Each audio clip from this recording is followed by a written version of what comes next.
बिना परमिशन के वीडियोस ना बनाएं इस किताब पर, वरना आपका चैनल और वीडियो दोनों ही डिलीट हो सकते। सो हेलो गाइस, कैसे हैं आप लोग। अगर आप इस चैनल पर नए हैं तो चैनल को सब्सक्राइब कर लीजिए, बेल आइकन दबा दीजिए ताकि कोई भी वीडियोस आपसे मिस ना हो पाए। और चैप्टर 9 तो हमने ख़त्म कर लिया है, उसका मोनोलॉग आशा करता हूँ कि आप लोग ये कर चुके होंगे, मतलब प्रैक्टिस कर चुके होंगे। तो फिर अब बढ़ते हैं हम चैप्टर 10 की तरफ, जिसका नाम है अभिनय की तैयारी #7। ओके, कैरेक्टर को पूर्णतः कैसे अपनाएं, मतलब जो भी कैरेक्टर आपको मिल रहा है वो आप कैसे अपना सकते हैं। जैसे कि मैंने पिछले वीडियो में आपको बताया था शेरशाह मूवी के बारे में। मुझे तो पता नहीं कि आप में से कितने लोगों ने देखा, लेकिन उसमें जो सिद्धार्थ मल्होत्रा सर का जो कैरेक्टर था वो बहुत ही अच्छा था। मतलब वो उन्होंने ऐसा कैरेक्टर निभाया है कि ऐसा लग रहा था कि वो सिद्धार्थ मल्होत्रा नहीं, वो रियल में विक्रम बात्रा है। ठीक है, तो ये चीज़ मुझे बहुत अच्छा लगा उनका। तो यही चीज़ में समझना है हमें कि किरदार में पूरी तरह से कैसे ढलें, जो हमें किरदार मिल रहा है उसको हम पूरी तरह से अपने अंदर कैसे ढाल लें। ठीक है, तो बढ़ते हैं आगे। जब भी आपने किसी से भी एक्टिंग की बात सुनी होगी या पढ़ी होगी तो सबसे ज़्यादा जोर दिया जाता है कि आप अपने निभाए जाने वाले कैरेक्टर को अपना लो। ठीक है, इस चीज़ पे जोर दिया जाता है कि कभी भी, मतलब कहने का मतलब ये है कि आप कभी भी किसी से एक्टिंग के बारे में सुने होंगे या फिर पढ़े होंगे कहीं भी, तो आपको भी पता है कि जब तक आपको जो कैरेक्टर मिल रहा है उस कैरेक्टर में आप ढलेंगे नहीं, अच्छे से उसको प्रैक्टिस करके तब परफॉर्म नहीं करेंगे, तो वो कैरेक्टर फिर अच्छा नहीं लगता है। मतलब इट मीन्स कि वो जो परफॉर्मेंस है वो अच्छा नहीं लगता है। वो फिर लगने लगता है कि लाइक क्या बोलते हैं, ओवर एक्टिंग हो रहा है या फिर एक्टिंग का ए तक नहीं जानता है, लोग यही सब बोलते हैं। ठीक है, क्रिटिसिज्म होना स्टार्ट हो जाता है, तो फिर लाइक क्रिटिसाइज करते हैं सब लोग। ठीक, आगे बढ़ते हैं। उस कैरेक्टर में ढल जाओ, खुद को भूल जाओ, पर किसी ने आज तक यह नहीं बताया कि कैसे। ठीक है, और इसी वजह से एक्टर्स बहुत भ्रमित होते हैं, मतलब कंफ्यूज होते हैं। ठीक है, कि आखिर इसको कैसे करें। इसका बहुत आसान हल है switch on switch off method की अगली तकनीक, गेट इनटू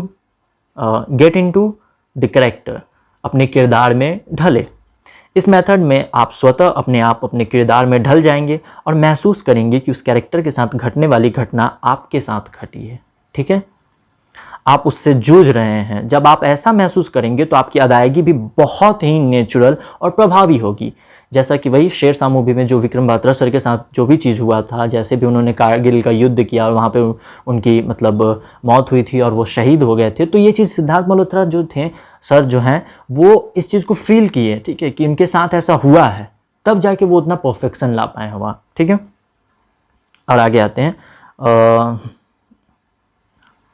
हाँ, किरदार में ढलने के लिए आपको खुद से बात करनी है, मतलब सेल्फ टॉक, खुद से बात करनी है। ठीक है, वह भी खुली आवाज़ में, पूरे इमोशंस के साथ, मन में नहीं बोलकर बड़बड़ाना है। ठीक है, मतलब कि जैसे कि देखो, जैसे आपको कैरेक्टर मिल गया है, ठीक है, मानते हैं आपको ऑडिशन के टाइम कैरेक्टर मिल गया। अब आपको क्या करना है कि आप सबसे पहले, मतलब सारे एक्टर्स जहाँ बैठे होंगे वहाँ नहीं, आपको एक अलग कोना पकड़ना है। ठीक है, जहाँ पे कोई एक्टर ना हो, और वहाँ जाके, या फिर चलो ऑडिशन के टाइम का तो मैं बाद में बात करता हूँ, अगर अभी घर की ही बात करूँ मैं, तो आप जब प्रैक्टिस करते हो ना डायलॉग को, तो आपको क्या करना है कि सबसे पहले तो डायलॉग अच्छे से पढ़ना है, उसे फील करना है। ठीक है, एक एक चीज़, कौन बोल रहा है, कैसे बोल रहा है, क्यों बोल रहा है, लोकेशन क्या है, एक एक चीज़।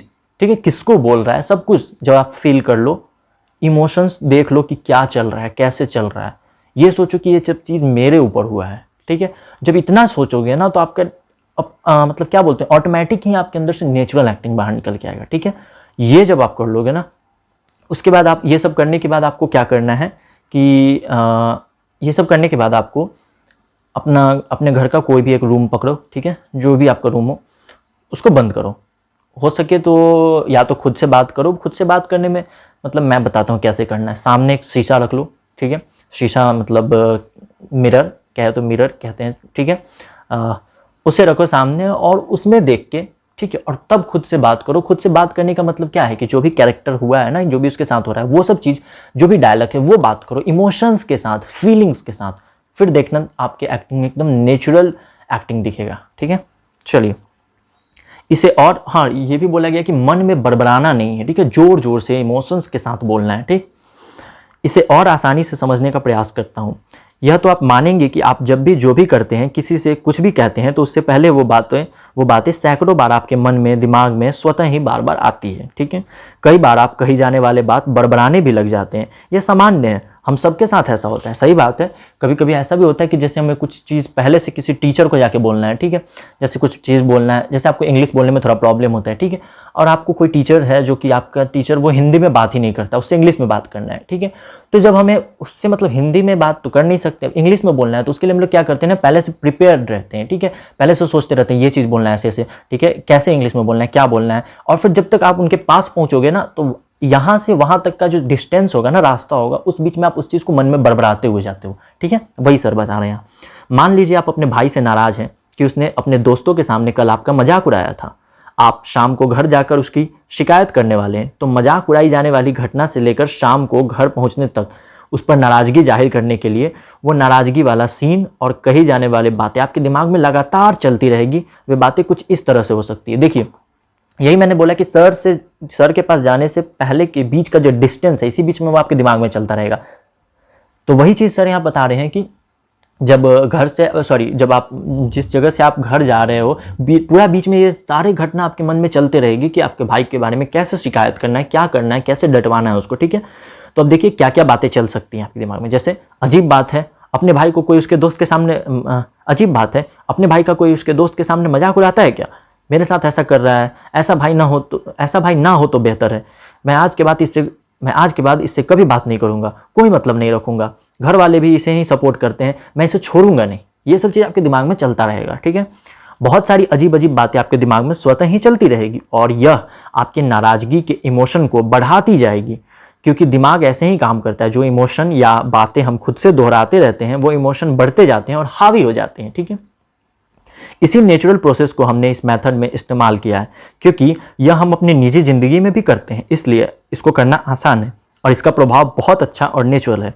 विशेष ध्यान यह रखना है कि इस मेथड को प्रैक्टिस करते समय आपको अपने संवाद को नहीं दोहराना है, अच्छा ठीक है, बल्कि आपको उस घटना पर जो आपका दृष्टिकोण है वह बड़बड़ाना है और उसे बोलकर कहना है, मन में नहीं कहना। अच्छा, मतलब ये कहने का मतलब हुआ कि जो आपका जो संवाद है, मतलब जो आपको मिला हुआ है ना, वो चीज़ को पहले नहीं बड़बड़ाना है। ठीक है, मतलब जो आपको स्क्रिप्ट मिला है उस चीज़ को नहीं बड़बड़ाना है। ठीक है, क्या घटना है, क्या हुआ है, कैसे हुआ है, इस चीज़ को दिमाग में चलाना है। ठीक है, ये लाइन्स जो होंगे वो लाइन्स नहीं बड़बड़ाना है। आपको क्या है, मतलब क्यों ऐसा हो रहा है, क्यों हमको ये लाइन बोलना है, क्यों हमें गुस्सा आ रहा है। ठीक है, ये सब चीज़ को अपने माइंड में चलाना है। ठीक है, और आत्म संवाद करना है, खुद से बात करना है। ठीक, डायलॉग में दी हुई जो परिस्थिति है, उस घटना के प्रति, उस व्यक्ति के प्रति जब आप ऐसा पूरी जागरूक बुद्धि से और होश में करेंगे, तो उस घटना का इमोशन आप पर हावी होना शुरू हो जाएगा और आपकी परफॉर्मेंस में बहुत प्रगति होगी। मतलब जब आप खुद से बात करेंगे, समझेंगे कि क्या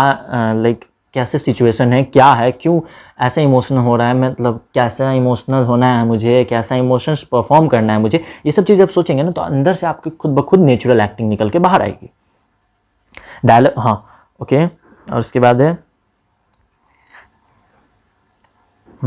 यह मेथड बहुत कारगर साबित होता है, इसलिए भी क्योंकि यह हमारे दिमाग के नेचुरल तरीके पर आधारित है। इस मेथड का प्रयोग जब हमने अपने स्टूडेंट्स पर किया तो आश्चर्यजनक प्रभाव और असर देखने को मिला। जिन लोगों ने कभी भी एक्टिंग नहीं की थी, वह भी इस मेथड की 2-3 बार प्रैक्टिस करने के बाद बहुत ही आश्चर्यजनक रूप से अपने किरदार में ढलकर उसे नेचुरली करने लगे। इसका सबसे ज़्यादा फायदेमंद परिणाम ऑडिशन देते समय मिलता है। तो सर यहाँ पे ये बताना चाहते हैं कि जिन बच्चों को एक्टिंग का ए तक नहीं आता था, उन पे भी ये प्रैक्टिस, जब उन्होंने भी ये प्रैक्टिस किया 2 से 3 बार, तो वो बहुत ही अच्छा परफॉर्मेंस देने लगे और ऑडिशन के टाइम में ये बहुत ही काम आने वाला है ये प्रैक्टिस। ठीक है, ऑडिशन देते समय हम सभी नर्वस होते हैं, सही बात है, सबको डर लगा रहता है, क्या होगा, कैसे होगा, क्या नहीं होगा। ऐसे में अगर आप अपने संवाद को याद करने के बाद इस मेथड को करते हैं, तो नर्वस होने या डरने के बजाय आपका दिमाग उस कैरेक्टर के इमोशन और स्थिति पर फोकस हो जाएगा और आप कैरेक्टर में घुलकर ऑडिशन देंगे। इसलिए अब से आप जब भी परफॉर्मेंस करने जाएं, चाहे सीन शूट होने से पहले का समय, लगातार इस मेथड को करते रहें। मतलब परिस्थिति और व्यक्ति के बारे में सभी रिलेटेड बातों को बड़बड़ाते रहें। ध्यान रहे, मन में नहीं दोहराएं, प्रभाव उतना अच्छा नहीं मिलेगा। मन में नहीं बड़बड़ाना है, जोर जोर से बात करना है। ठीक है, इस चीज़ को याद रखना। खास तौर पर जब भी ऑडिशन देने जाएं तो अपनी तैयारी के बाद इसी की प्रैक्टिस करते रहें जब तक कि आप ऑडिशन रूम में कैमरे के सामने आपने मार्क तक ना पहुंच जाए। ठीक है, आगे बढ़ने से पहले मैं आपसे अनुरोध करूंगा कि आप इस बार प्रैक्टिस कर लें। ऐसा करने पर और खुद उसका प्रभाव स्वयं पर देखने पर आपका आत्मविश्वास बढ़ेगा और आगे के आगे की तकनीकों पर आपका भरोसा भी। ठीक है, तो इसमें भी डायलॉग प्रैक्टिस 3 है, तो मैं वो नेक्स्ट वीडियो में बताऊंगा आपको। ठीक है, या फिर एक डायलॉग प्रैक्टिस तो मैं बता ही सकता हूँ इसमें। हाँ चलो फिर मैं एक डायलॉग प्रैक्टिस आपको इसमें बता देता हूँ। ठीक है, वो डायलॉग प्रैक्टिस कर लेना आप लोग। तो सर यहाँ पे बोल रहे हैं कि इस पर प्रैक्टिस जरूर करें, क्योंकि अगर आप प्रैक्टिस करोगे ना तब आपको जब अपने अंदर चेंजेस दिखेंगे, बदलाव दिखेंगे, तब आपको मजा आएगा फिर और आगे प्रैक्टिस करने का मन करेगा और आगे अच्छे से एक्टिंग करने का मन करेगा। ठीक है, तो डायलॉग प्रैक्टिस 1। इस अभ्यास के लिए हमें याद किए गए मोनोलॉग 1 पेज 65 को लेते हुए, ठीक है, जिसमें एक दोस्त अपने दूसरे दोस्त से प्रपोज की बात कर रहा है।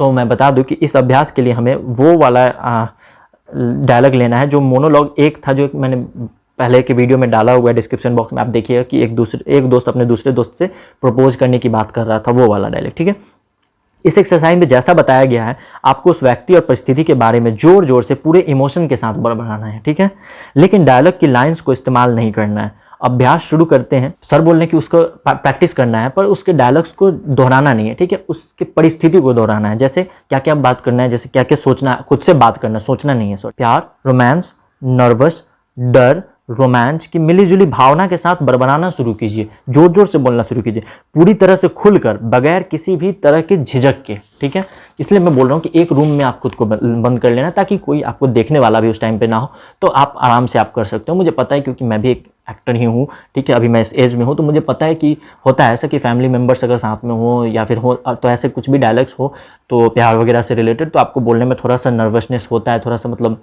हिचकिचाहट होती है। तो इसलिए मैं बोल रहा हूँ कि आप एक रूम लेना, उसमें आप अपने आप को लॉक कर लेना, उसमें आप प्रैक्टिस करो। ठीक है, तो जैसे देखिए, ओ गॉड, मैं उससे कितना प्यार करता या करती हूँ, कैसे बताऊँ उसको, कुछ समझ नहीं आता, चाहता या चाहती तो हूँ पर कुछ कह नहीं पाता या पाती, क्या करूँ फिर से। ठीक है, तो मेरा दोस्त या मेरी दोस्त है, तू ही कुछ बता यार क्या करूँ। ठीक है, ये लड़का लड़की दोनों के लिए है। और जैसे बोलना तो बहुत कुछ चाहता हूँ, लड़का बोलेंगे, या फिर बोलना तो बहुत कुछ चाहती हूँ, जो लड़की होंगी वो बोलेंगी, पर जैसे ही सामने आती या आता है हालत ख़राब हो जाती है, कभी बोल भी पाऊँगा या पाऊँगी या नहीं, हे भगवान तू ही कुछ रास्ता दिखा, क्या करूँ मैं। जैसे इस डायलॉग में देखिए सब कुछ आप बोल रहे हैं सामने वाले से, ठीक है, और अचानक से आपको बोलना है कि हे भगवान अब तू ही बता क्या करूँ मैं, तो वो मैं सामने वाले को नहीं बोल सकता क्योंकि सामने जो है मेरे भगवान तो बैठे नहीं है, भगवान ऊपर रहते। तो हमें क्या करना है, इस डायलॉग को बोलने के लिए ऊपर देख के ऐसे, हे भगवान अब तू ही बता क्या करूँ मैं। ठीक है, इस टाइप से बोलना होता है। ठीक, फिर आगे आइए, आज तो बोल ही दूंगा या दूंगी कि मैं तुमसे बहुत प्यार करता हूँ या करती हूँ, आई लव यू, बोल मेरे दोस्त तू ही कुछ बोल। अब ये जो लाइन है फिर सामने वाले पे देखना है, बोल मेरे दोस्त तू ही कुछ बोल, कैसे बोलूँ उससे आई लव यू। ठीक है, ऊपर बताए गए अनुसार आप अपने मन में कुछ भी बड़बड़ा सकते हैं। अब इसी प्रकार आप अपने मन में आ रही लाइन को पेंसिल से लिखिए। ठीक है, पेंसिल से लिख के और फिर get into the character exercise को 3 से 5 मिनट तक करें, जो बताया मैंने अभी जस्ट। ठीक है, उसके बाद डायलॉग परफॉर्म करें। आप खुद अपनी परफॉर्मेंस को देखकर हैरान रह जाएंगे। एक बार परफॉर्म करने के तुरंत बाद एक बार फिर get into the character exercise करें, उसके बाद फिर डायलॉग परफॉर्म करें। ऐसे 3-4 बार लगातार करने से आपकी परफॉर्मेंस मैजिकल हो जाएगी। ये तो सर बहुत सही बात बताएं आप लोगों को कि एक डायलॉग को ना एक बार पढ़ के डायरेक्ट परफॉर्म नहीं करना चाहिए, फिर सही नहीं होता है।